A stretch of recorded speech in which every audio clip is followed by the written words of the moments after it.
15 अगस्त 1947 दिल्ली के लाल किले पर तिरंगा शान से लहरा रहा था। हवा में जय हिंद के नारे गूंज रहे थे। सदियों की गुलामी के बाद भारत आजाद था। हर तरफ जश्न था, हर चेहरे पर उम्मीदों का सवेरा था। लेकिन इसी जश्न की रोशनी के ठीक पीछे एक ऐसा अंधेरा तूफान पल रहा था जो भारत को हमेशा के लिए दुनिया के नक्शे से मिटा सकता था। यह खतरा पाकिस्तान के हमले का नहीं था, ना ही किसी विदेशी ताकत का था। यह खतरा भारत के अपने ही अंदर था। एक ऐसा जहर जो देश को 1, 2 या 10 नहीं बल्कि पूरे 562 टुकड़ों में बिखरने की ताकत रखता था। जरा सोच कर देखिए, अगर आज आपको दिल्ली से लखनऊ जाने के लिए वीजा लेना पड़ता या मुंबई से पुणे जाने के लिए पासपोर्ट की जरूरत होती। हर 100-200 किलोमीटर पर एक नया देश, एक नया राजा, एक नया झंडा और एक नया कानून। यह कोई डरावना सपना नहीं बल्कि एक कड़वी हकीकत बनने के बेहद करीब था। अंग्रेजों ने जाते जाते भारत के शरीर में 562 रियासतों का टाइम बम फिट कर दिया था। उन्हें पूरी आज़ादी थी कि वो चाहे तो भारत में मिले, पाकिस्तान में मिले या फिर एक आज़ाद देश बन जाए। ये एक ऐसा विकल्प था जो भारत की एकता के ताबूत में आखिरी कील साबित हो सकता था। ये कहानी है उसी बिखरते हुए भारत को एक करने की। ये कहानी है उस चट्टानी इरादों वाले एक इंसान की जिसके बिना आज हम शायद एक देश नहीं बल्कि सैकड़ों रियासतों का एक बिखरा हुआ झुंड होते। ये कहानी है भारत के लौह पुरुष की। अगर वो ना होते तो यकीनन भारत के 562 टुकड़े हो जाते।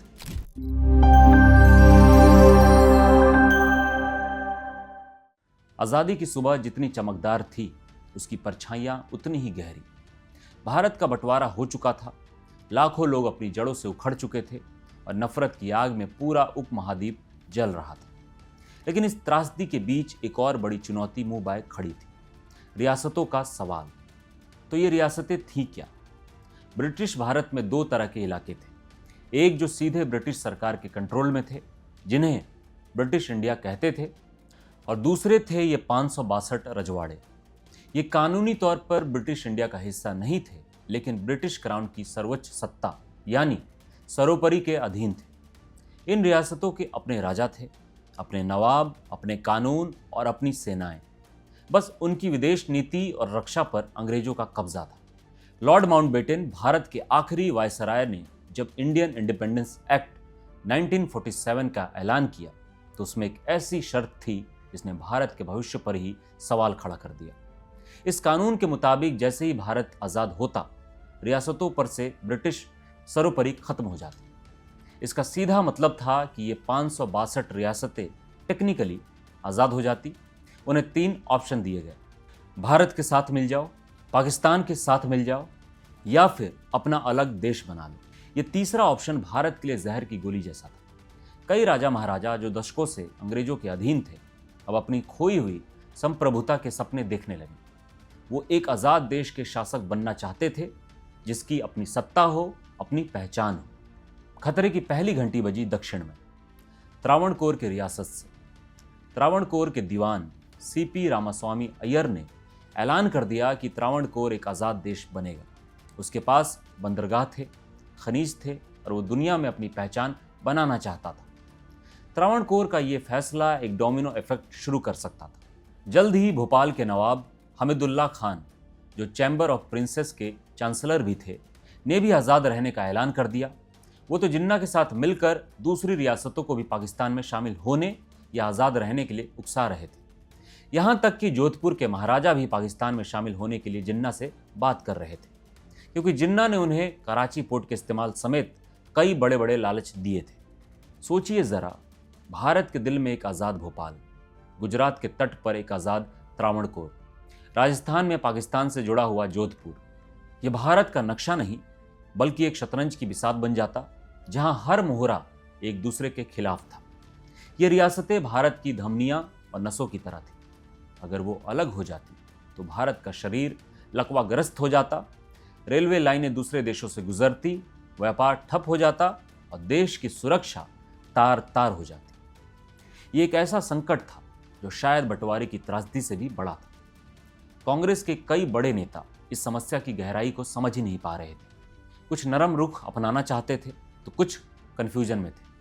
समय रेत की तरह हाथ से फिसल रहा था। 15 अगस्त की तारीख नज़दीक थी और भारत के बिखरने का खतरा हर गुजरते दिन के साथ बढ़ रहा था। ऐसे में देश की नज़रें एक ऐसे शख्स पर टिकी थी जो अपनी दृढ़ता और अपनी फौलादी इरादों के लिए जाना जाता था।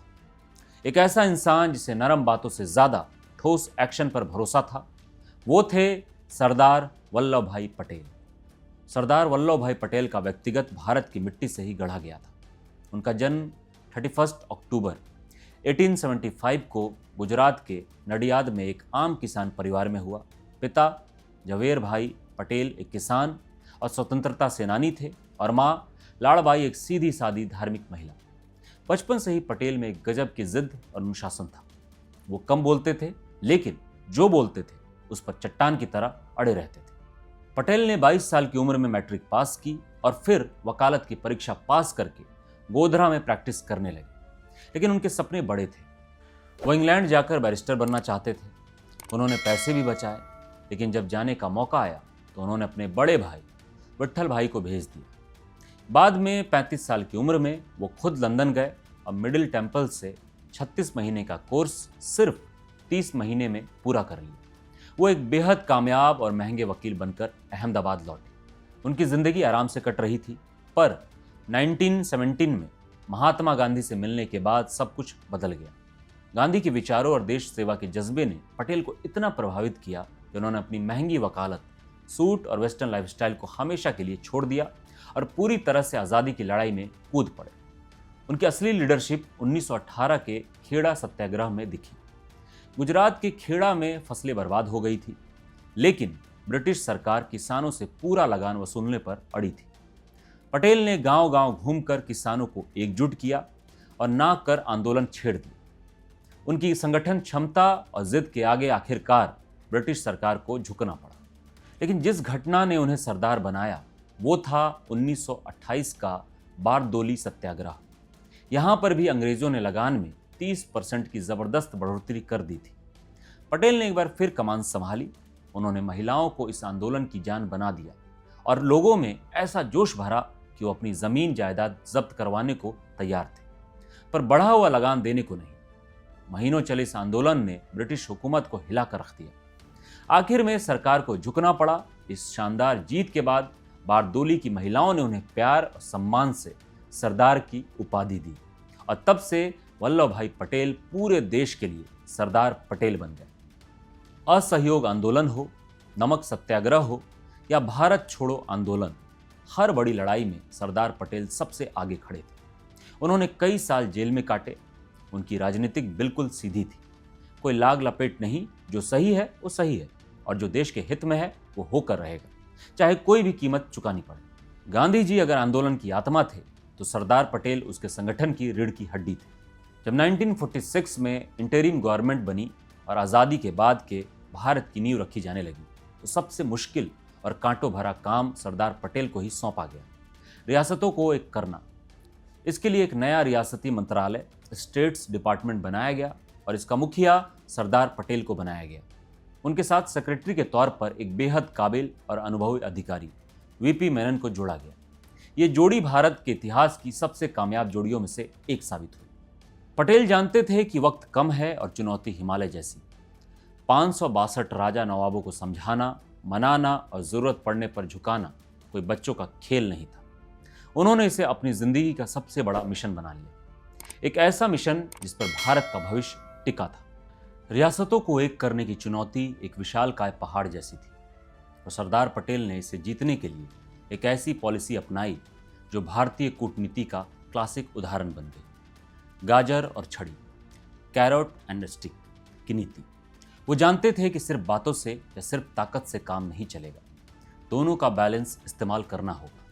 पटेल की रणनीति का पहला हिस्सा था गाजर, यानी प्यार और प्रलोभन। उन्होंने सबसे पहले राजा महाराजाओं की देशभक्ति को जगाने की कोशिश की। 5 जुलाई 1947 को उन्होंने रियासतों के शासकों के नाम एक भावुक अपील जारी की। उन्होंने कहा, हम एक निर्णायक मोड़ पर खड़े हैं। मैं आपको अपने देशवासियों के साथ मिलकर भारत की आज़ादी और तरक्की के लिए काम करने का न्योता देता हूँ। मैं कोई हुकूमत नहीं चाहता, मैं बराबरी और दोस्ती चाहता हूँ। उन्होंने राजाओं को समझाया कि आज़ाद रहना उनके और उनकी प्रजा दोनों के लिए कितना खतरनाक हो सकता है। उनकी प्रजा अब आज़ादी का स्वाद चखना चाहती थी और अगर राजाओं ने उनकी इच्छा का सम्मान नहीं किया तो विद्रोह हो सकता था। इसके साथ ही पटेल और वीपी मेनन ने एक बहुत ही प्रैक्टिकल और आकर्षक प्रस्ताव तैयार किया, जिसमें इंस्ट्रूमेंट ऑफ एक्सेशन विलय पत्र कहा गया। ये एक सिंपल सा डॉक्यूमेंट था जिसमें रियासतों को सिर्फ 3 चीज़ें, रक्षा, विदेश मामले और संचार, भारत सरकार को सौंपनी थी। बाकी सभी अंदरूनी मामलों में वो आज़ाद थे। ये एक बहुत ही उदार प्रस्ताव था, लेकिन सबसे बड़ी गाजर थी प्राइवी पर्स की पेशकश। ये एक तरह का सालाना शाही भत्ता था जो भारत सरकार विलय करने वाले राजाओं को देने वाली थी। ये एक मास्टर स्ट्रोक था। इसने राजाओं को यह भरोसा दिलाया कि विलय के बाद भी उनका मान सम्मान और लाइफस्टाइल बना रहेगा। वो भले ही शासक ना रहे, लेकिन उनकी आर्थिक सुरक्षा पक्की होगी। पटेल की इस प्रैक्टिकल सोच ने कई कंफ्यूज्ड राजाओं को भारत के पक्ष में लाने में अहम भूमिका निभाई। लेकिन सरदार पटेल सिर्फ मीठी बातें करने वाले नेता नहीं थे। वो जमीनी हकीकत को समझते थे और जानते थे कि कुछ शासक सिर्फ ताकत की भाषा ही समझेंगे, इसलिए उनकी छड़ी भी तैयार थी। ये छड़ी कई तरह की थी। पहली और सबसे असरदार थी जनता का दबाव। पटेल और कांग्रेस पार्टी ने रियासतों के अंदर चल रहे राष्ट्रवादी आंदोलन को पूरा सपोर्ट दिया। ये संगठन राजाओं के खिलाफ और भारत में विलय के पक्ष में माहौल बना रहे थे। पटेल ने राजाओं को साफ संदेश दिया कि अगर उन्होंने जनता की आवाज़ नहीं सुनी तो वो इन आंदोलनों को रोक नहीं पाएंगे और फिर जो होगा उसके जिम्मेदार वो खुद होंगे। दूसरी छड़ी थी आर्थिक दबाव। कई रियासतें चारों तरफ से भारत से घिरी हुई थी। उनके व्यापार, रसद और कम्युनिकेशन के रास्ते भारत से होकर गुजरते थे। पटेल ने साफ कर दिया था कि जो रियासतें भारत में शामिल नहीं होंगी उनके लिए रास्ते बंद हो सकते हैं, जिससे उनका टिकना ही मुश्किल हो जाएगा। और आखिर और सबसे बड़ी छड़ी थी सैन्य कार्रवाई की धमकी। पटेल ने यह भी कभी खुलकर नहीं कहा, लेकिन उनके कड़े तेवर और भारतीय सेना की मौजूदगी ने यह संदेश साफ कर दिया था कि अगर किसी रियासत ने भारत की सुरक्षा और एकता के लिए खतरा बनने की कोशिश की तो भारत सरकार फौजी कार्रवाई से भी पीछे नहीं हटेगी। ये गाजर और छड़ी की नीति कमाल का काम कर गई। वीपी मेनन हवाई जहाज से एक रियासत से दूसरी रियासत जाते, राजाओं से मिलते, उन्हें समझाते और विलय पत्र पर साइन करवाते। सरदार पटेल दिल्ली में बैठकर पूरी रणनीति को कंट्रोल कर रहे थे। उनकी टीम ने दिन रात एक कर दिया। नतीजा ये हुआ कि 15 अगस्त 1947 तक, यानी आज़ादी के दिन तक, करीब 559 रियासतें भारत में विलय के लिए मान गई। ये एक ऐतिहासिक और लगभग नामुमकिन लगने वाली कामयाबी थी, जिसे पटेल ने सिर्फ कुछ हफ्तों में हासिल कर लिया था। भारत का एक बड़ा हिस्सा बिखरने से बच गया था, लेकिन लड़ाई अभी भी खत्म नहीं हुई थी। 3 रियासतें अब भी थीं जो भारत के लिए सिरदर्दी बनी हुई थी। ये 3 कांटे थे, जूनागढ़, हैदराबाद और कश्मीर। और इन तीनों ने भारत के सब्र और संकल्प की सबसे बड़ी परीक्षा ली। ज़्यादातर रियासतें तो भारत में शामिल हो गई, लेकिन 3 रियासतों के शासकों ने अपनी जिद नहीं छोड़ी। इन तीनों की कहानी दिखाती है कि सरदार पटेल को एक अखंड भारत बनाने के लिए किन आग के दरियाओं से गुजरना पड़ा। कहानी में आगे बढ़ने से पहले एक छोटी सी बात। सरदार पटेल ने भारत को जोड़ा था। हमारा काम है उनकी और इतिहास की ऐसी ही ज़बरदस्त कहानियों को आप तक पहुंचाना। अगर आपको ये कहानी पसंद आ रही है और सरदार के लिए आपके दिल में सम्मान है तो एक लाइक ज़रूर करें और चैनल को सब्सक्राइब कर लीजिए ताकि ये कनेक्शन बना रहे। चलिए अब कहानी पर वापस लौटते हैं और देखते हैं कि उस पहली रियासत ने क्या किया जिसने भारत को चुनौती दी। जूनागढ़ आज के गुजरात में एक अहम रियासत थी। इसकी करीब 80% आबादी हिंदू थी, लेकिन इसका शासक नवाब महाबत खान एक मुस्लिम था। जूनागढ़ चारों तरफ से भारत से घिरा था। उसका पाकिस्तान से कोई ज़मीनी कनेक्शन नहीं था। इसके बावजूद नवाब ने एक ऐसा फैसला लिया जो हर तरह से बेतुका था। नवाब महाबत खान एक सनकी किस्म का शासक था। उसे राजकाज से ज़्यादा अपने कुत्तों से प्यार था। कहते हैं उसके पास सैकड़ों कुत्ते थे। हर कुत्ते के लिए एक अलग कमरा, एक नौकर और टेलीफोन। उसने अपने एक पसंदीदा कुत्ते की शादी पर रियासत का लाखों रुपया पानी की तरह बहा दिया और उस दिन सरकारी छुट्टी का ऐलान कर दिया। जब विलय का सवाल आया तो नवाब ने अपने दीवान शाह नवाज भुट्टो, जो जुल्फिकार अली भुट्टो के पिता थे, की सलाह पर 15 अगस्त 1947 को पाकिस्तान में विलय का ऐलान कर दिया। पाकिस्तान ने भी फौरन इस विलय को स्वीकार कर लिया। जिन्ना की नज़र जूनागढ़ के बंदरगाह पर थी और वो इसे कश्मीर के मुद्दे पर सौदेबाजी के लिए इस्तेमाल करना चाहते थे। जैसे ये खबर फैली, जूनागढ़ की हिंदू प्रजा भड़क उठी, लोग सड़कों पर उतर गए। सरदार पटेल ने इस सिचुएशन को बड़ी चालाकी से संभाला। उन्होंने फौरन पाकिस्तान को कड़ा संदेश भेजा कि भारत इस विलय को नहीं मानता। इसके साथ ही उन्होंने जूनागढ़ की सारी सप्लाई लाइंस बंद कर दी। इसी बीच जूनागढ़ की प्रजा ने सामल दास गांधी, महात्मा गांधी के भतीजे की लीडरशिप में एक समानांतर सरकार बना ली, जिसे अर्जी हुकूमत, अस्थाई सरकार कहा गया। इस सरकार ने जूनागढ़ के कुछ इलाकों पर कब्जा कर लिया। नवाब महाबत खान को जब लगा कि हालात हाथ से निकल रहे हैं तो वो पूरी तरह डर गया। एक रात वो अपने परिवार, अपने प्यारे कुत्तों और रियासत का खजाना लेकर जहाज में बैठा और कराची भाग गया। नवाब के भागने के बाद दीवान भुट्टो को समझ आ गया कि अब कुछ नहीं हो सकता। उन्होंने भारत सरकार से मदद मांगी। सरदार पटेल ने तुरंत एक्शन लिया। 9 नवंबर 1947 को भारतीय सेना जूनागढ़ में दाखिल हुई और वहां का कंट्रोल अपने हाथ में ले लिया। लेकिन पटेल यहीं नहीं रुके। वो दुनिया को दिखाना चाहते थे कि यह फैसला ज़बरदस्ती नहीं, बल्कि जनता की मर्जी से हुआ है। फरवरी 1948 में जूनागढ़ में एक जनमत संग्रह कराया गया।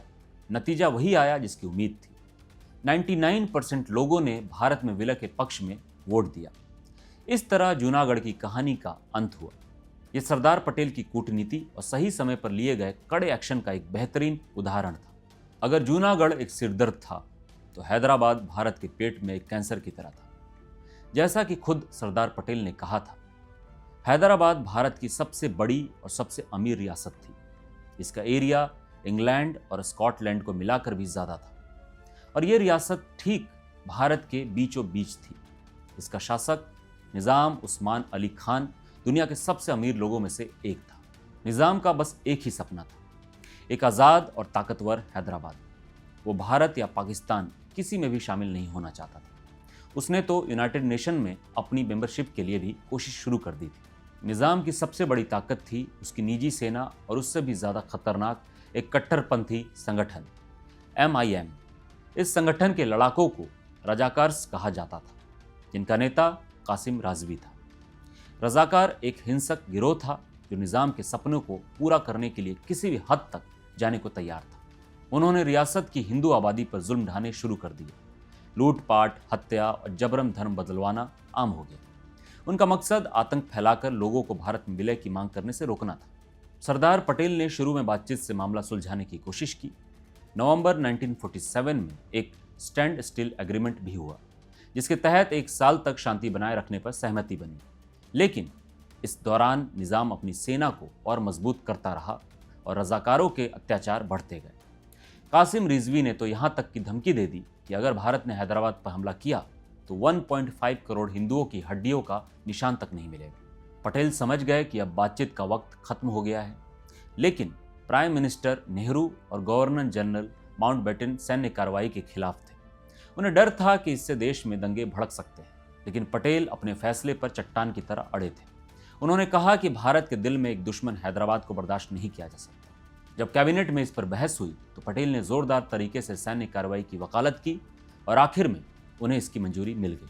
13 सितंबर 1948 को भारतीय सेना ने ऑपरेशन पोलो नाम से एक सैन्य अभियान शुरू किया। इसे पुलिस एक्शन का नाम दिया गया ताकि ये युद्ध जैसा ना लगे। भारतीय सेना 5 तरफ से हैदराबाद में दाखिल हुई। रजाकारों और निज़ाम की सेना ने थोड़ी बहुत टक्कर दी, लेकिन वो ट्रेंड भारतीय सेना के सामने टिक नहीं सके। ये ऑपरेशन सिर्फ 108 घंटे यानी करीब 5 दिन चला। 17 सितंबर 1948 को हैदराबाद की सेना ने सरेंडर कर दिया और निज़ाम ने भारत में विलय का ऐलान कर दिया। ऑपरेशन पोलो ने एक झटके में उस कैंसर को निकाल फेंका जो भारत के शरीर को खोखला कर सकता था। यह सरदार पटेल के लौह का संकल्प का सबसे बड़ा सबूत था।